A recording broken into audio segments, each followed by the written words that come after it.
everyone, it's Shailyn, and this tutorial is part 1 of 4 of how I made the Alice Madness Returns dress. This is going to be a short tutorial on how I altered a regular sleeve pattern into a puff sleeve pattern.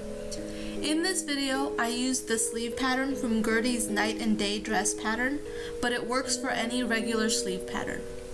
So what I did was I found the center of the pattern and marked it. After that, I marked the pattern every inch, ending at the notch lines.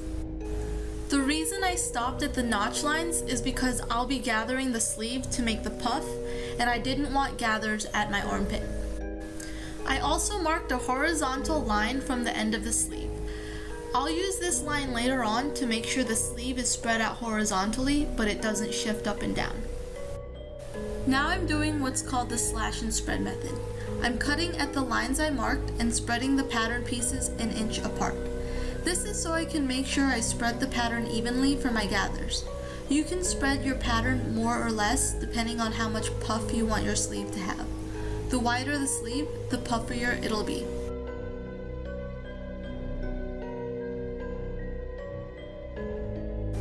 As you can see, I'm using the horizontal line I marked as a guide to make sure I don't accidentally move the pattern pieces up or down as I tape.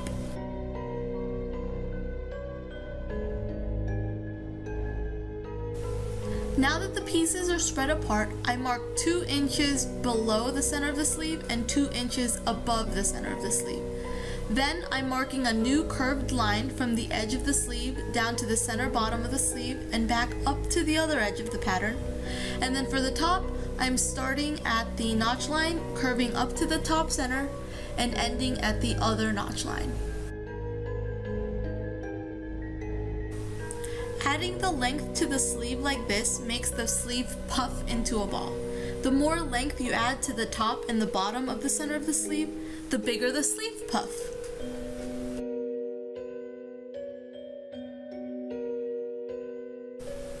Now you can cut out your new puff sleeve pattern and sew.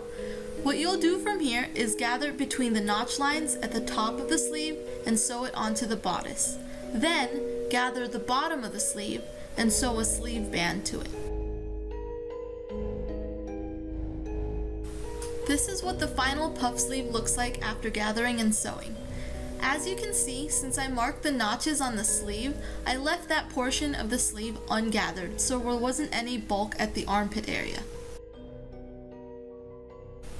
I hope you guys liked this quick tutorial on how to alter a sleeve pattern to a puff sleeve. Feel free to leave a comment if you have any questions, or let me know what project you plan on using puff sleeves on.